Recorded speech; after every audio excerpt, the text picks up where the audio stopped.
অনেকেই সচরাচর জানতে চায় যে একদিনের কলকাতা ঘুরতে গেলে ঠিক কোন কোন জায়গায় যাওয়া যায়, বা টুক করে একবেলার জন্য কলকাতায় গেলে কোন দর্শনীয় স্থান ঘুরে নেব, আর তার সঙ্গে খাবার জন্য কি কি রেস্টুরেন্টে আমরা যেতে পারি। আর সেই নিয়ে আজকের এই ভিডিওটা আমরা তৈরি করছি, যেখানে আমরা আজকে কিছু দর্শনীয় স্থানে যাব এবং সেখানকার সমস্ত ডিটেলস আপনাদের সামনে তুলে ধরবো। আর তার সঙ্গে থাকবে কলকাতার কিছু দারুণ দারুণ রেস্টুরেন্টের খাবার এবং তাদের ডিটেলস। তো সবাইকে হ্যাপি নিউ ইয়ার জানিয়ে শুরু করছি আমাদের এই বিশেষ ভিডিও।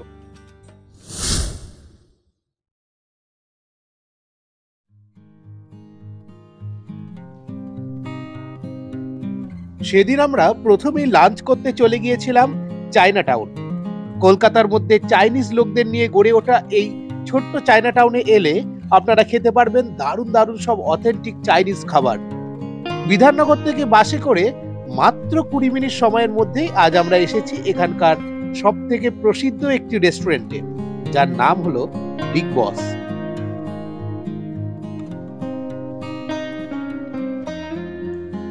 চায়না টাউনের এই রেস্টুরেন্টগুলোর মধ্যে খাবারের দাম কিন্তু পরিমাণের সঙ্গে একেবারেই সামঞ্জস্যপূর্ণ।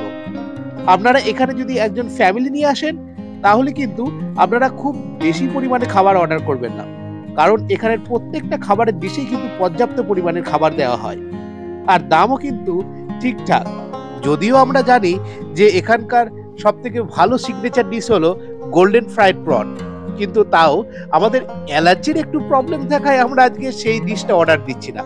তার পরিবর্তে আজ আমরা অর্ডার করেছিলাম chicken noodles, Schezwan chicken fried rice.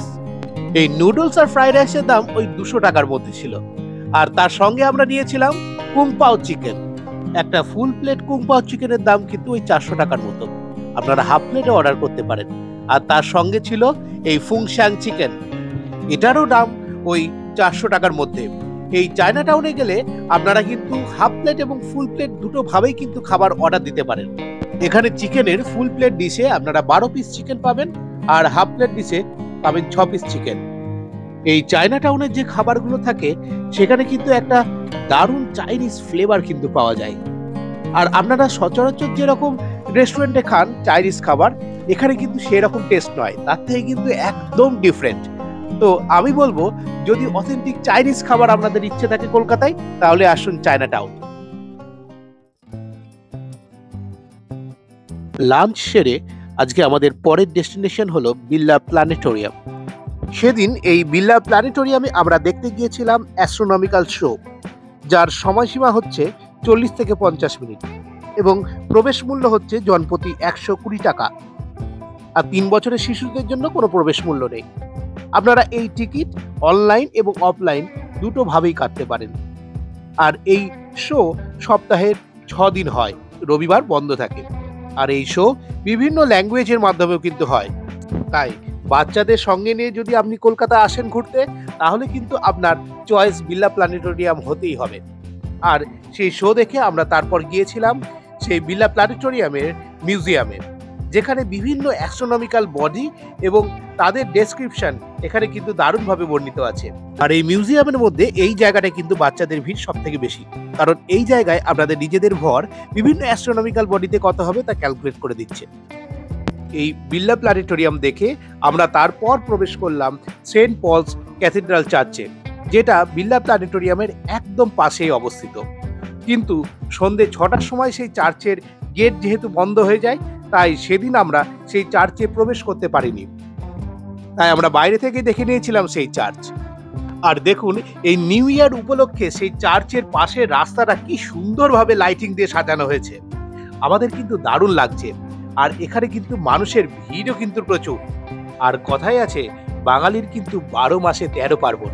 আর সেই উৎসবেই আজকে মাতোয়ারা হয়ে বাঙালি কিন্তু রাস্তায় বেরিয়ে পড়েছে। আর আমরাও তাই প্রবেশ করলাম তারপর একাডেমি অফ ফাইন আর্টসে, যেখানে গেলে আপনারা দেখতে পাবেন বিভিন্ন দারুণ দারুণ পেন্টিং এবং বিভিন্ন ফটোগ্রাফি এবং ক্রাফট, যেখানে কিন্তু প্রসিদ্ধ বিভিন্ন শিল্পীর হাতের আঁকা এবং বিভিন্ন কিছু হাতের কাজ আপনারা দেখতে পাবেন এই একাডেমি অফ ফাইন আর্টসে।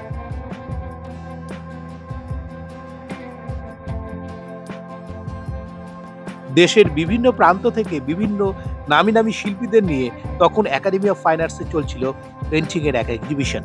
আর আমরাও সেই এক্সিবিশনে দেখলাম বিভিন্ন পেন্টিং, বিভিন্ন ফটোগ্রাফি বা বিভিন্ন ক্রাফট।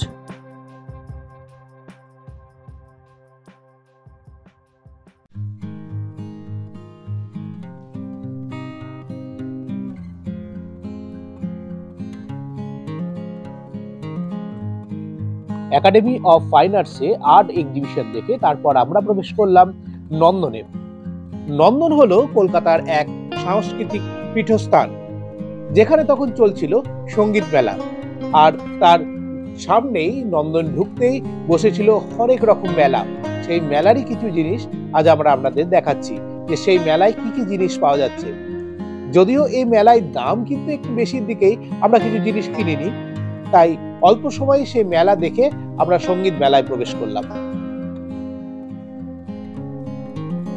হ্যাঁ, আর একটা কথা, আমাদের এই ভিডিওগুলো যদি একটুও ভালো লেগে থাকে তাহলে অবশ্যই সাবস্ক্রাইব করুন আমাদের এই চ্যানেল গায়ত্রীজ।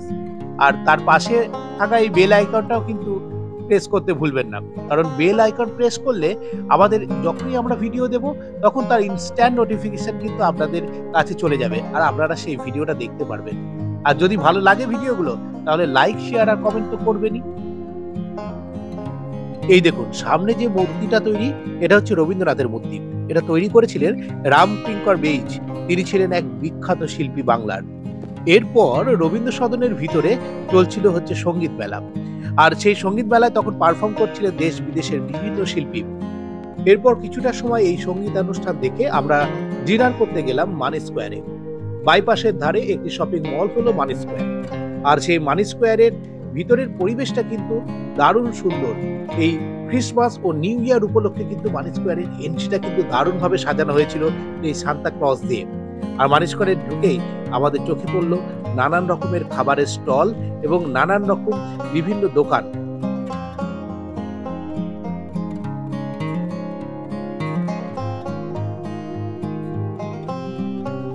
এখন এখানে কিছুটা সময় কাটিয়ে তারপর আমরা এই শপিং মলের দোতলায় আমরা প্রবেশ করলাম ওয়েস্ট সাইডে, যেখানে কিন্তু নানান সুন্দর সুন্দর গার্মেন্টস এবং সুন্দর সুন্দর ঘর সাজানোর জিনিসপত্র সম্ভার কিন্তু আমরা দেখতে পাবো। আর সেই সব জায়গায় সময় কাটিয়ে আমরা তারপর ডিনার করতে যাব উপরের ফুড কোর্টে। এইসব জায়গায় এলে কখন যে সময় কেটে যাবে আপনি বুঝতেই পারবেন না। তাই আমারও সেদিনকে 1 ঘন্টা সময় কি করে কেটে গেল আমি নিজেও বুঝতে পারলাম না।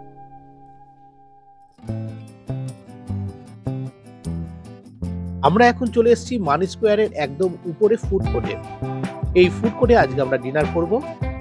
এই ফুড কোর্টের বিভিন্ন খাবার খেতে গেলে প্রথমে আপনাদের নির্দিষ্ট কাউন্টারে গিয়ে কিছু টাকা দিয়ে একটা কার্ড তৈরি করতে হবে। যে টাকার খাবার আপনারা খেতে চান তার থেকে একটু বেশি টাকা দিয়ে কার্ড আপনারা তৈরি করবেন। যদি শেষে আপনাদের খাবার পরে টাকা বেঁচে যায় তাহলে আপনারা আবার সেই টাকাটা ওই কার্ডটা জমা দিলে ফেরত পেয়ে যাবেন।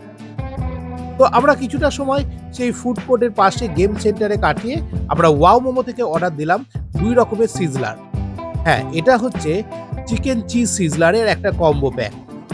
এখানে সিজলারের সঙ্গে দিয়েছে 2টো বার্গার এবং 2টো কোক।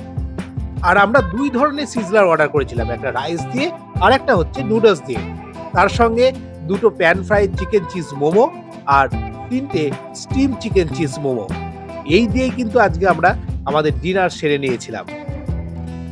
এই ওয়াও মোমোতে যে বার্গারগুলো দেওয়া হয় তার কিন্তু একটা বিশেষত্ব আছে। এখানে কিন্তু বার্গারের ভিতরে প্যাটি দেওয়া হয় না, থাকে মোমো। আর আমাদের এই কম্বো ডিশটার দাম নিয়েছিল 500 টাকা প্লাস জিএসটি, অর্থাৎ ওই 525 টাকা মতো পড়েছিল। আমাদের এখন ডিনার কমপ্লিট হয়ে গেছে আর আমাদের আজকের কলকাতা ভ্রমণও কিন্তু কমপ্লিট। এরকম কলকাতা ভ্রমণ সম্পর্কিত আরো কোনো ভিডিও আপনারা যদি দেখতে চান তাহলে আমাদের কমেন্ট বক্সে জানান। আপনারা দেখতে থাকুন আমাদের চ্যানেল গায়ত্রীজ।